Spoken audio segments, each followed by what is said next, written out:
नमस्कार साथीहरू, आज म तपाईलाई भन्छु एउटा सानो एप्पल कसरी घरको भान्सामा जादुको स्वाद बोकेर नयाँ रूपमा जन्मिन्छ। आज यही एक फललाई हामी अनौठो तर सरल तरिकाले पकाउँदैछौँ र प्रत्येक विधिमा छुट्टै सुगन्ध, छुट्टै न्यानोपन र छुट्टै स्मृति लुकेको छ। पहिलो म एउटा ताजा रसिलो एप्पल लिन्छु। त्यसपछि म सबै एप्पललाई साना साना टुक्रामा काटेर एउटा भाँडामा हाल्छु र चिसो पानी माथिबाट हालिदिन्छु।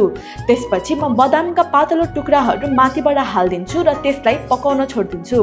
अब फेरि म एप्पलको ठुलो ठुलो पिस काट्छु र घरेलु ओभनमा काठको भाँडामा राखिदिन्छु र माथिबाट ड्राई फ्रुट हालेर पाक्न छोडिदिन्छु। अब फेरि एप्पललाई दुई पार्ट गरेर माथिबाट ब्राउन सुगर छर्किन्छु अनि त्यसलाई एयर फ्रायरमा राखिदिन्छु। अघि बसाएको एप्पललाई छानेमा हाल्छु र त्यसबाट पानी छुट्याउँछु अनि फेरि एउटा कराईमा हालेर माथिबाट पानी हालिदिन्छु। त्यसपछि पाक्न छोडिदिन्छु। अब एउटा सेतो कपडामा स्टिम भएको एप्पललाई हाल्छु र त्यसबाट त्यसको रस पन्युले थिचेर निकाल्छु। त्यसपछि निकालेको रसलाई बोइल हुन दिन्छु। ओभनमा राखेको एप्पल अब पाकिसकेको छ।